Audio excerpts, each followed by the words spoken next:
sobre la tentación, versión abreviada, John Owen. Tercero, ¿por qué es necesario tanto esfuerzo? Hemos dado muchas razones de por qué los creyentes deberían esforzarse para evitar la tentación. Debería estar claro que todo esto es nuestro deber cristiano. No obstante, algunas personas todavía levantarán objeciones, las cuales pudieran debilitar nuestra determinación para resistir. Primera objeción.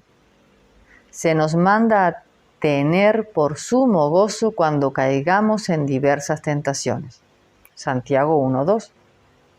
Entonces, ¿por qué deberíamos hacer tal esfuerzo para evitar la tentación? Hay dos respuestas a esta pregunta.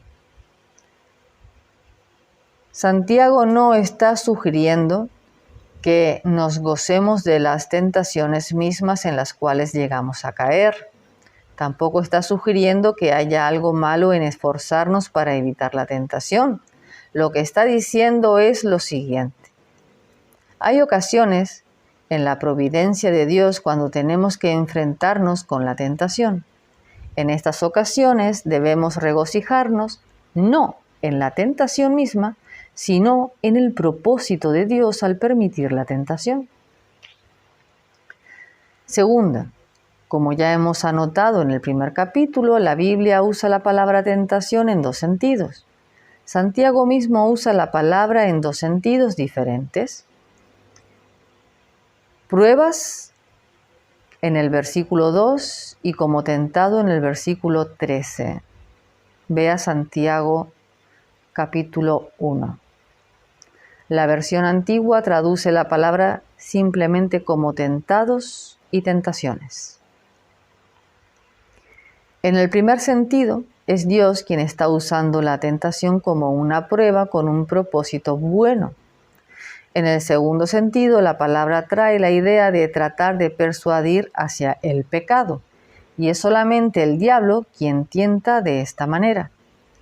Nadie puede regocijarse de ser tentado a pecar por el diablo, porque la meta de tal tentación siempre será mala.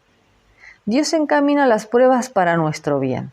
No obstante, esto puede dar lugar al diablo para tentarnos a pecar. Debemos regocijarnos en la prueba y al mismo tiempo buscar cómo evitar cualquier tentación a pecar que pudiera surgir de la prueba. Segunda objeción. Jesucristo mismo fue tentado. Entonces, ¿cómo puede ser malo para nosotros tener una experiencia semejante? Además, Hebreos 2, 17 al 18 indica que esta experiencia fue ventajosa porque le ayudó a ser un sacerdote misericordioso. Es cierto que Jesucristo fue tentado, pero es igualmente cierto que no se colocó voluntariamente en el camino de la tentación. Cristo dijo que hacer tal cosa era tentar al Señor tu Dios. Mateo 4:7. Cristo sufrió la tentación, pero no conoció el pecado. Nunca pecó. Cuando el príncipe de este mundo se acercó a Cristo, no encontró nada en él. Es muy diferente el caso de cada uno de nosotros. El diablo sí tiene algo en nosotros, un aliado en nuestros deseos pecaminosos. Nosotros nunca salimos de la tentación como Cristo lo hizo, puro y sin contaminación. Nos es imposible escapar completamente de la tentación, pero debemos hacer todo lo que podamos para no ser atrapados ni contaminados por ella. Tercera objeción. Dios ha hecho promesas de que nos guardará de la tentación. Véase 1 Corintios 10:13, 2 de Pedro 2:9. Entonces, ¿por qué deberíamos esforzarnos para no entrar en tentación? Dios nos ha dado promesas preciosas que son para animarnos en nuestra lucha en contra de la tentación.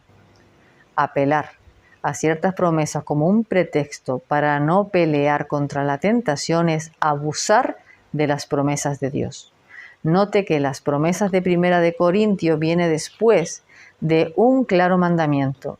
el que piensa estar firme, mire que no caiga. Si somos obstinados o si descuidamos nuestro deber y así entramos en tentación, entonces la promesa no es para nosotros. La promesa es hecha a aquellos que entran en tentación a pesar de todos sus esfuerzos para evitarlo. Esta no es una promesa indiscriminada para aquellos que voluntariamente entran en tentación. En una de las tentaciones que el diablo dirigió al Señor Jesucristo, trató de atraparlo torciendo las Escrituras y omitiendo la frase «en todos tus caminos». Vea el Salmo 91:11 comparado con Mateo 4:6-7. Esta frase es importante. Jesús no fue engañado porque sabía que la promesa de liberación es para aquellos que andan en los caminos de Dios. También sabía que escuchar al diablo no era uno de los caminos de Dios. Si vamos voluntariamente en el camino de la tentación, estamos dejando los caminos de Dios. Las promesas de Dios son para aquellos que están en sus caminos y no para aquellos que los dejan. Segundo, un hijo de Dios sabe que la gracia de Dios es suficiente para guardarle de apartarse de Dios. Sabe que un hijo de Dios no puede perecer.